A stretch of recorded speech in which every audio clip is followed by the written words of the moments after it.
We can dwell in the past, and I'm sure you will have plenty to say, and I'm sure we will have plenty to respond.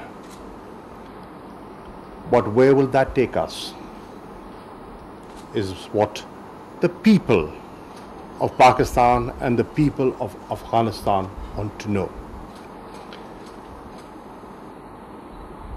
As a representative of the people of Afghanistan, and as you enjoy the mandate of the lower jirga that has asked for normalization, you have a huge responsibility. And as an elected government, we have a huge responsibility for the betterment of our people. We cannot achieve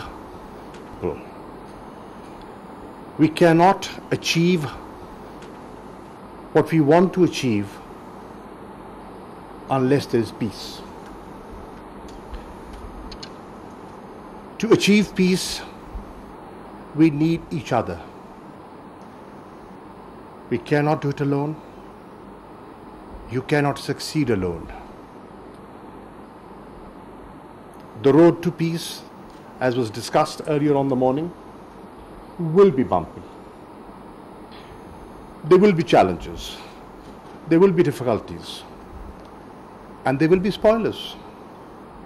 Yet, we should not lose sight. We in Pakistan are very clear in our objective. And this government is very clear. In a peaceful, stable Afghanistan, we see our betterment. A prosperous Afghanistan is helpful for Pakistan.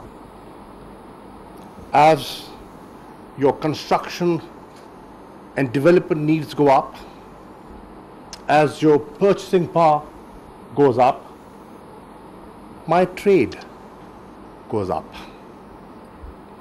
As we succeed in connecting ourselves better, mentally, emotionally, and physically, we both stand to gain.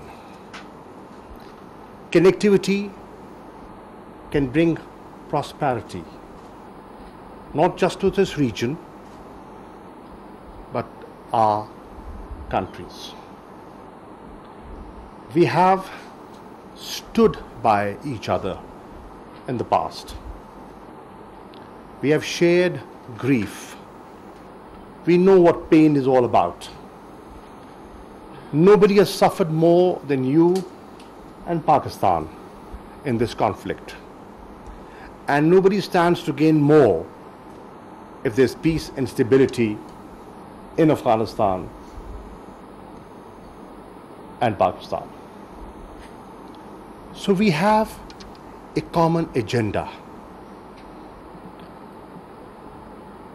I am convinced that the people of Afghanistan and the people of Pakistan want a better relationship.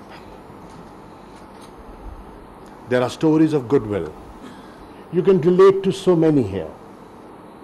You can relate to history.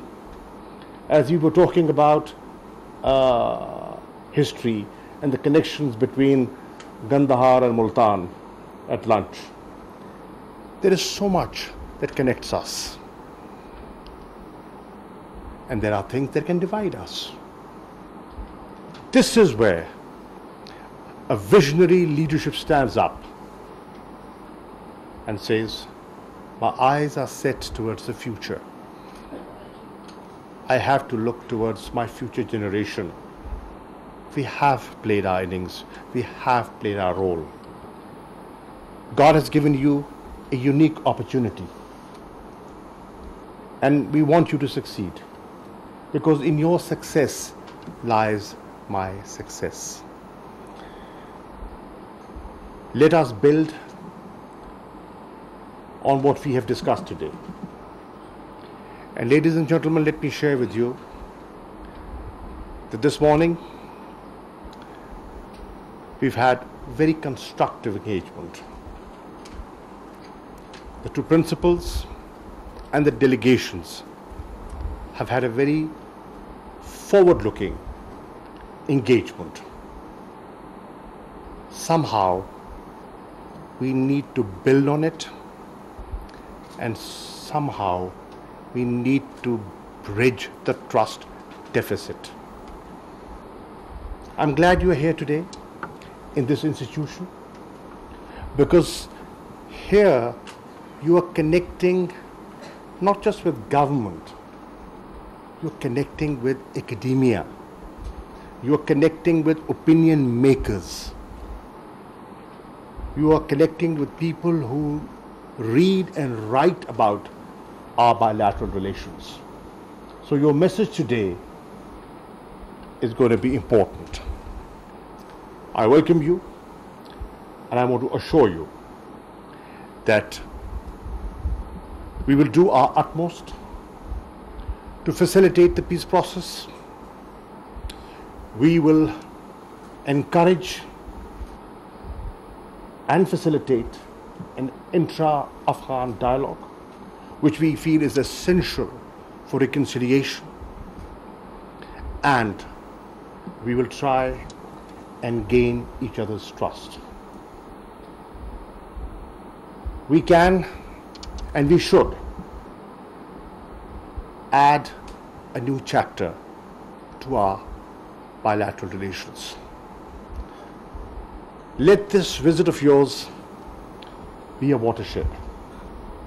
Let this visit of yours be a turning point, so that we don't accuse each other quoting the past.